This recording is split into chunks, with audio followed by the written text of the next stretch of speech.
नमस्कार, मैं शैलेंद्र। 400 पार के आंकड़ों को लेकर चल रही एनडीए भाजपा गठबंधन के लिए बिहार एक बिहार की 40 सीटें महत्वपूर्ण होती जा रही है। विदित हो, पिछले 2019 लोकसभा चुनाव में एनडीए 39 सीटें प्राप्त की थी और एक सीट किशनगंज से कांग्रेस ने जीता था। वहीं बिहार में एक तरफ चुनावी रणनीतिकार प्रशांत किशोर की योजनाओं का प्रशांत किशोर के जन स्वराज पार्टी के योजना का खुलासा नहीं होना, खुलकर नहीं आना, और दूसरी तरफ एआईएम के ओवैसी भी जोर आजमाइश करने पर लगे हुए हैं।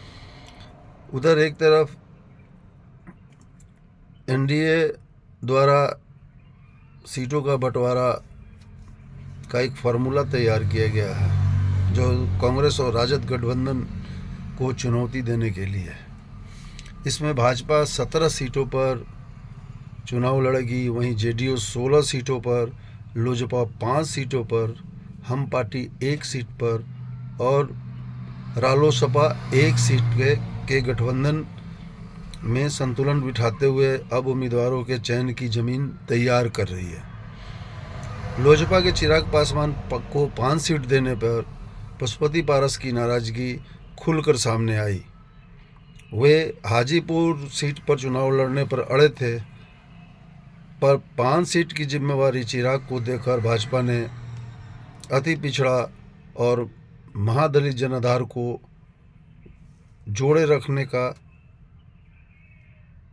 गणित साधा है एवं हाजीपुर सीट से लोजपा आर के प्रत्याशी के तौर पर चिराग पासवान के नाम की घोषणा भी एक तरह से हुई है।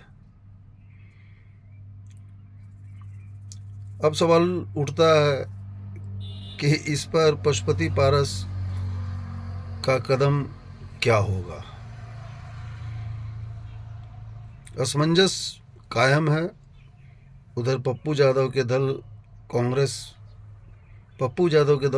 का कांग्रेस में शामिल होना, कांग्रेस में विलय होना। बिहार में पप्पू यादव की जन अधिकार पार्टी का बुधवार को कांग्रेस में विलय हो गया। पप्पू यादव ने कहा कि कांग्रेस बैठ भी जाए तो दूसरे ताकतवर लोगों से भी श्रेष्ठ है। उनकी पत्नी रंजीत रंजन कांग्रेस की नेता और राज्यसभा सांसद है। वो पूर्णिया से लड़ेंगे। पूर्णिया के अलावा उनका प्रभाव कोसी क्षेत्र एवं सीमांचल क्षेत्र पर भी पड़ता है। गौरतलब है कि वे 5 बार सांसद भी रह चुके हैं।